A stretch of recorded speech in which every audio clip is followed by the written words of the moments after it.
اس کو پتہ لگ جاتا ہے کہ واقعی یہ میرا بیٹا سچ کہہ رہا ہے، اس کو اصل میں ضرورت ہے. یا تو وہ 200 روپے دیتا ہے، اس کو پتہ ہے 200 دینے پر اگر 500 دوں گا تو یہ پھر کہے گا 500 چاہیے، اسی وجہ سے یہ بگڑ جائے گا.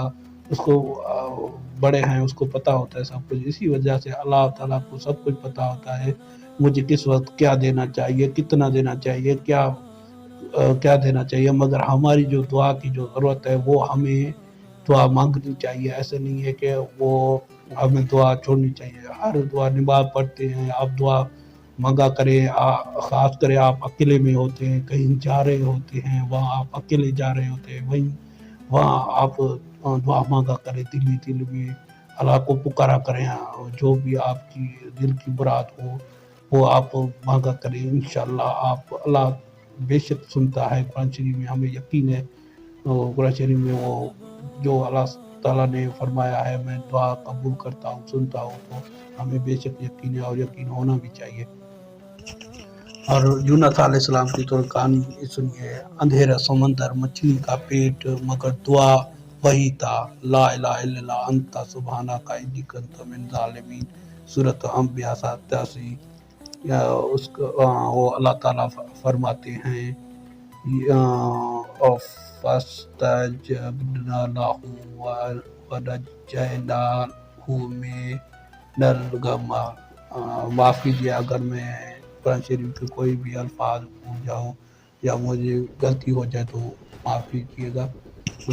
اور آگے یہ ہے کہ یہ دعا آج بھی ہر غم زدہ بندے کے لیے نجات ہے. اگر یہ دعا آپ پڑھتے ہیں تو آپ کے ہر غم دور ہو جاتی ہے. جو حضرت یونس علیہ السلام کی وہ مچھلی سے باہر نکلا تھا اسی دعا سے. یہ دعا حضرت یونس علیہ السلام نے پڑھا تھا.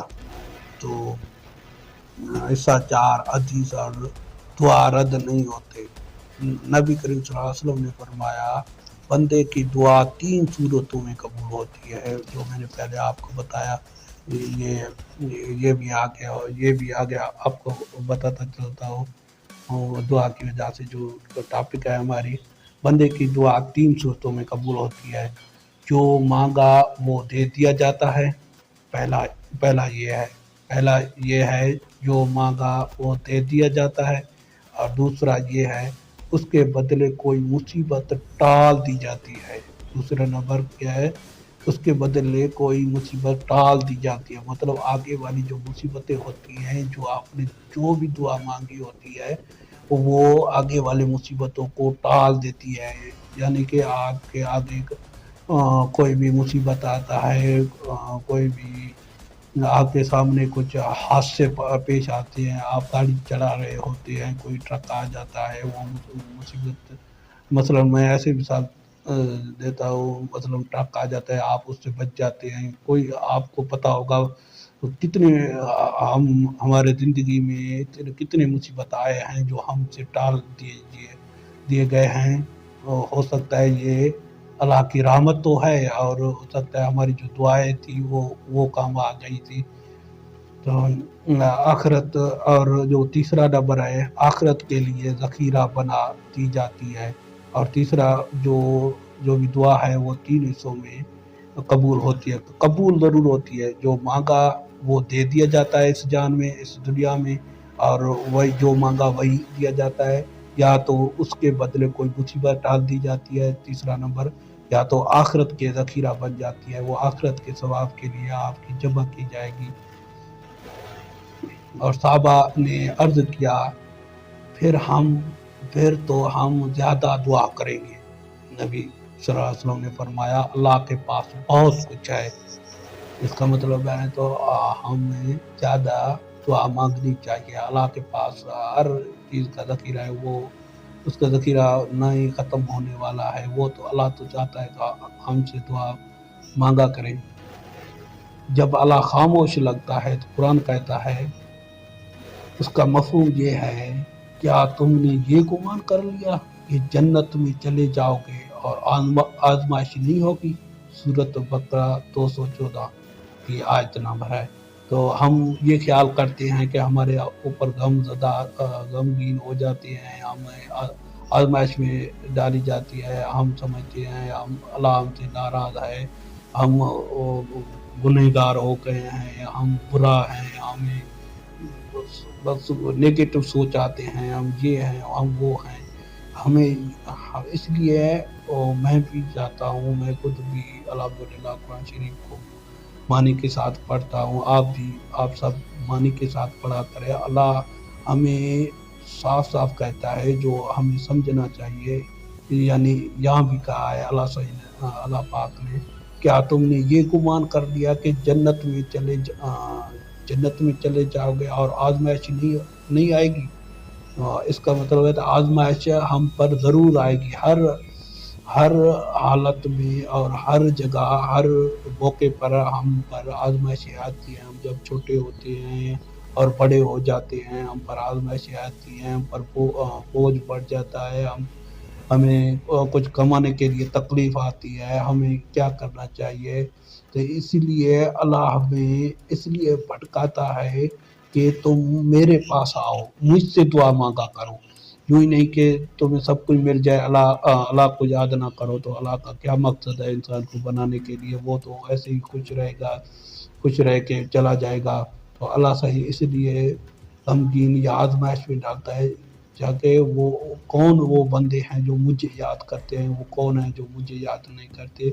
آپ بھی دعا کریں، اللہ کے اچھے بندوں میں شامل ہو جائیے، آپ دعا کرتے رہیں۔ دعا کرنے میں اللہ کو تو پسند ہے، اللہ تو چاہتا ہے وہ دعا کرے تو آپ دعا کرتے ہیں، اس میں بھی اللہ راضی ہے، آپ خوش ہو جائے۔ تو میں تو دعا کرنے والوں میں سے تو ہوں، تو اسی لیے دعا کرتے رہیں۔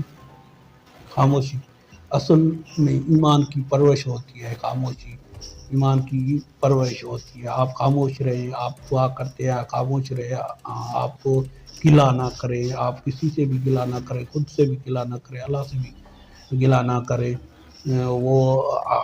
وہ سب کچھ سمجھتا ہے، کس وقت آپ کا دعا قبول ہونے والا ہوتا ہے، آپ کو دیا ہی جاتا ہے، آپ پہلے سے گلہ کر لیتے ہیں، اور اسی وجہ سے گلہ نہ کریں تو اللہ ضرور دیتا ہے، دعا قبول ضرور کرتا ہے۔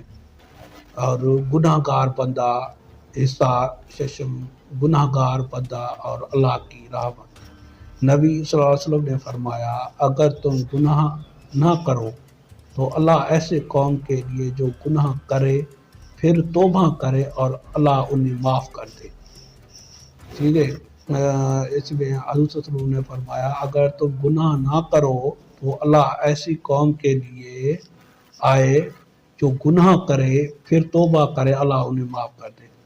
تو جو بھی گناہ کرتا ہے، ہم سب گناہ کرتے ہیں، اللہ سے معافی مانگتے ہیں، اللہ معاف کر دیتا ہے۔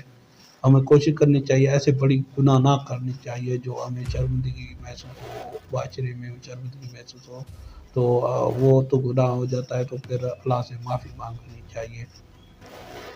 یہ حدیث امید کی سب سے بڑی دلیل ہے۔ آپ امید کرتے ہیں، ہم سے گناہ ہو جاتا ہے تو ہم بہت ہی سمجھتے ہیں ہم گناہ ہو گیا، اب کیا کریں کیا نہ کریں۔ آپ بس اللہ سے دعا مانگے، یا اللہ مجھ سے یہ گناہ ہو گیا، بس مجھے معاف کر دے، آج کے بعد نہیں کروں گا، تو اللہ معاف کر دیتا ہے۔ بس اللہ تو بہت ہی رحم اور مہربان ہے، جو قرآن شریف میں اللہ فرماتا ہے، جو اللہ فرماتا ہے وہی ہوتا ہے۔ اللہ کی کوئی دو باتیں نہیں ہوتی، جو کہتا ہے وہی ہوتا ہے، اللہ سے جو قرآن شریف میں فرماتا ہے۔ انصاف تم اللہ قریب ہے، اللہ ہم سے بہت قریب ہے، قرآن شریف میں فرماتا ہے۔ اس کا ترجمہ یہ ہے، اور جب میرے بندے میرے بارے میں پوچھیں تو میں قریب ہوں، سورۃ بقرہ 186۔ اور اللہ کیا فرماتا ہے، اور جب میرے بندے میرے بارے میں پوچھیں تو میں قریب ہوں، سانسوں سے بھی، خیالوں سے بھی، آنسوں سے بھی۔ اللہ ہمارے پاس ہی ہوتا ہے، ہم بس اپنے خیالوں میں ہوتے ہیں، ہم اپنے کاموں میں مگن ہوتے ہیں۔ ہمیں کبھی جب ہم بہت ہی اداس ہوتے ہیں تو تب محسوس ہوتا ہے، تو ہاں یار، اللہ ہمارے قریب ہے. جب دعا مانگا جاتا ہے، ہم ڈپریشن میں جاتے ہیں تو ہم اللہ کے قریب ہو جاتے ہیں. وہاں سے پتہ چلتا ہے اللہ ہمارے قریب ہے. جب ہم خوش ہوتے ہیں، ہم گھوم رہے ہوتے ہیں، دوستوں کے ساتھ گھوم رہے ہوتے ہیں، کو گیم کھیلتے ہیں، کرکٹ کھیلتے ہیں، اس میں مگن رہتے ہیں، تو ہمیں بس جب غم ملتا ہے تو ہم سمجھتے ہیں بس اللہ ہے نہیں، تو اللہ ہی نہیں ہمارے کون مدد کرے گا. تو اس میں اللہ تعالیٰ فرماتا ہے میں تمہارے قریب بھی ہوں. ہمیں تو یقین ہونا چاہیے کہ اللہ ہمارے قریب ہے. تو وہ نوز بلا جو کچھ غلط کہہ دیا اس لیے اللہ ہمارے پاس ہے. ہمیں اللہ پر یقین کرنا چاہیے، نہ کہ اس سے دعا نہ کرنا چاہیے. اختتامی پیغام یہ ہے: اگر آج دعا قبول نہیں ہو رہی ہو تو یہ نہ سمجھو کہ اللہ ناراض ہے.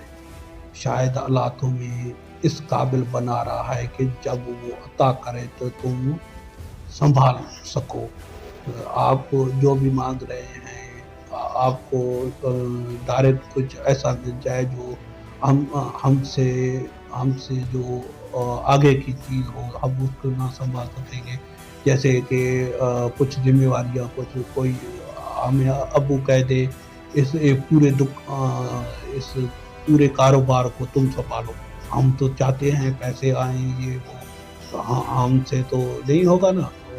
وہ ہمارے جو کاروبار ہے، بہت سا کاروبار، اگر کسی کا بھی کاروبار ہے، اس کو ہم مثال دیتا ہوں، ابو کہہ دے اس کاروبار کو آپ سنبھالو، بس میں نہیں سنبھالا تو آپ سنبھالو.